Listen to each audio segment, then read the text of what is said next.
श्रीमद् भागवतम स्कंध 10 परम पुरुषार्थ अध्याय 74 राजसूय यज्ञ में शिशुपाल का उद्धार।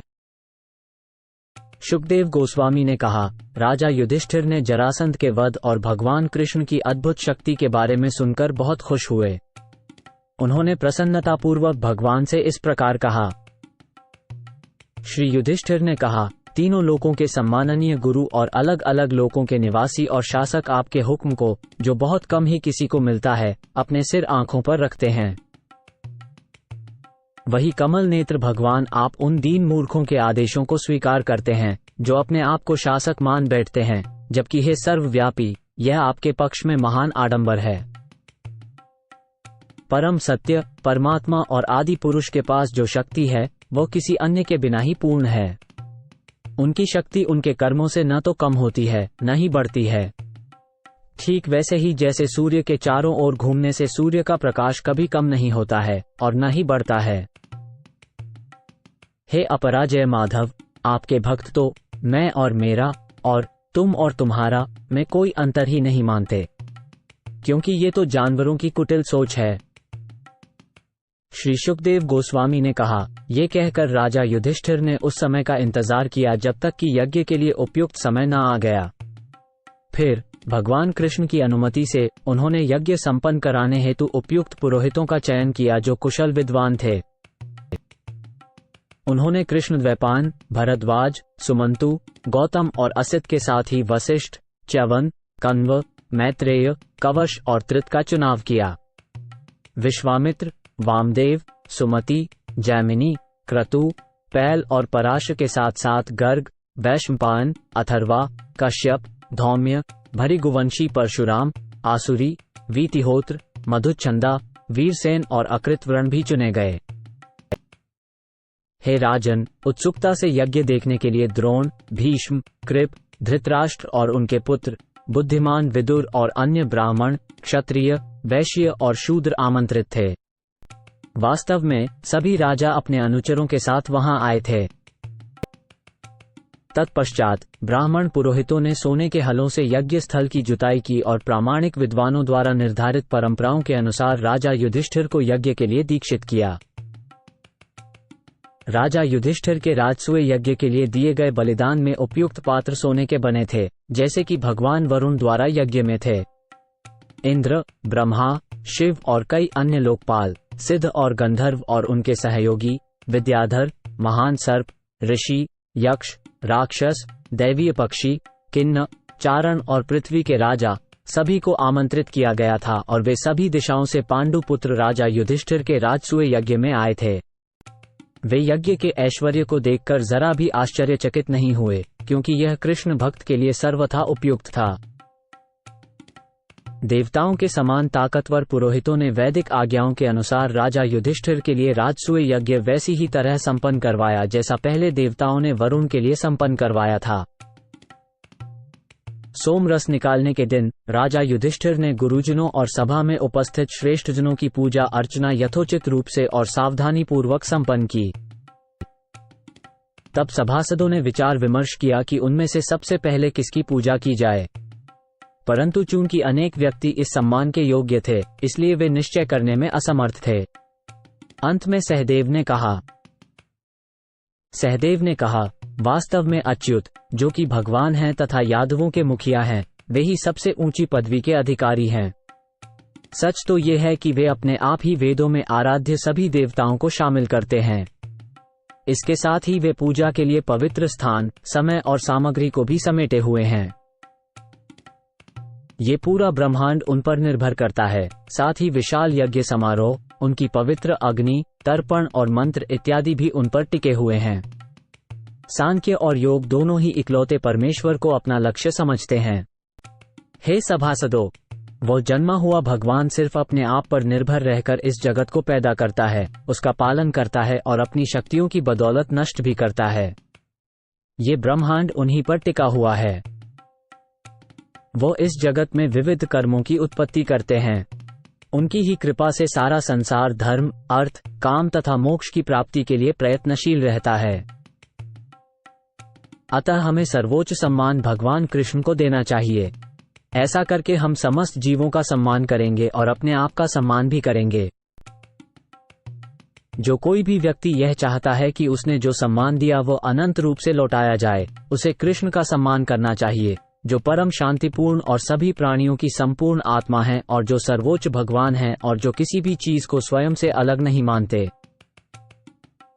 शुकदेव गोस्वामी ने कहा, इतना कहकर भगवान श्री कृष्ण की शक्तियों को अच्छी तरह समझने वाले सहदेव चुप हो गए और उनके शब्दों को सुनकर वहां मौजूद सभी साधु संतों ने वाह, बहुत अच्छा कहकर उनकी सराहना की।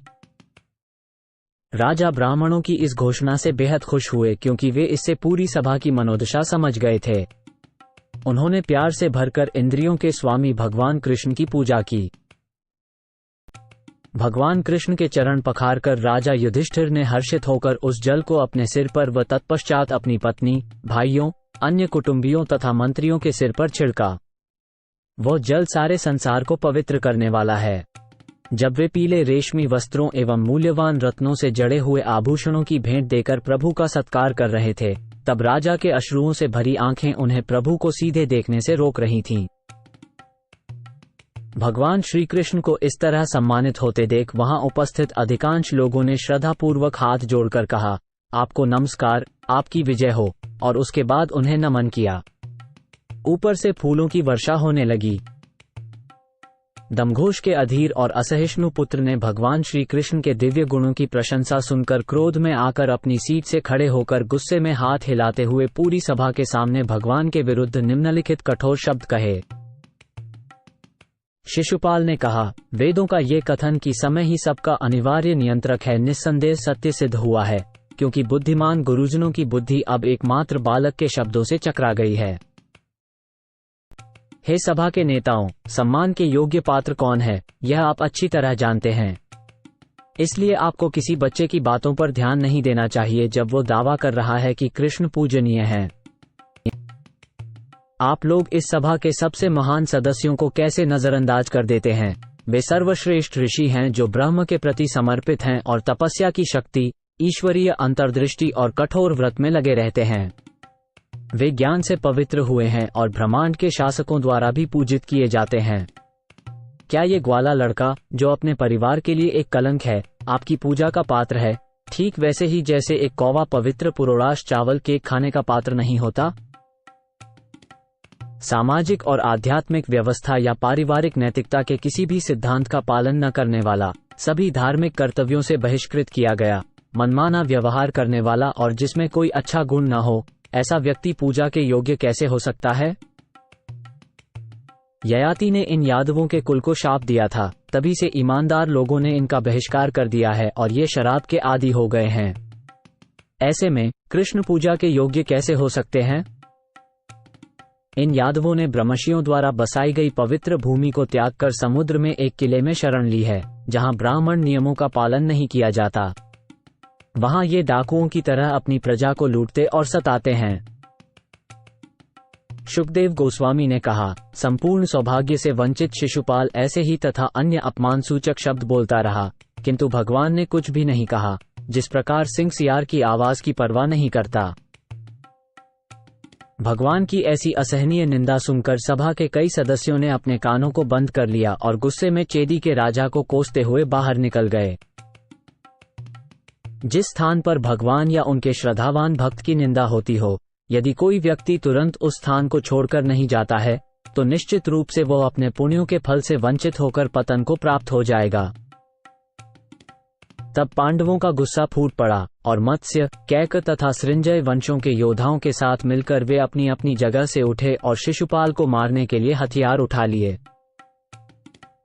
हे भारत, तब शिशुपाल ने निर्भय होकर वहां एकत्र सभी राजाओं के बीच अपनी तलवार और ढाल उठा ली और भगवान कृष्ण के समर्थकों का अपमान करना शुरू कर दिया। तब परमेश्वर खड़े हो गए और उन्होंने अपने भक्तों को रोका। इसके बाद क्रोधित होकर उन्होंने अपने तेज धार वाले चक्र को चलाया और आक्रमण कर रहे शत्रु का सिर काट दिया। जब इस प्रकार शिशुपाल मारा गया तो भीड़ से भारी शोर और हल्ला मच गया। उसी कोलाहल का फायदा उठाकर शिशुपाल के सहयोगी कुछ राजा अपने प्राणों के भय से तुरंत ही सभा छोड़कर भाग खड़े हुए। शिशुपाल के शरीर से एक दिव्य प्रकाश पुंज निकला और सबके समक्ष ही वो प्रभु कृष्ण में उसी प्रकार समा गया जैसे आकाश से गिरता हुआ उल्कापिंड पृथ्वी में समा जाता है।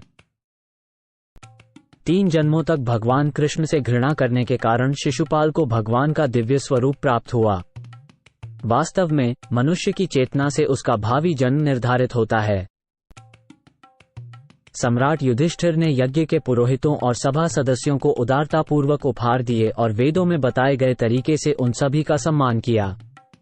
इसके बाद उन्होंने अवभृथा स्नान किया।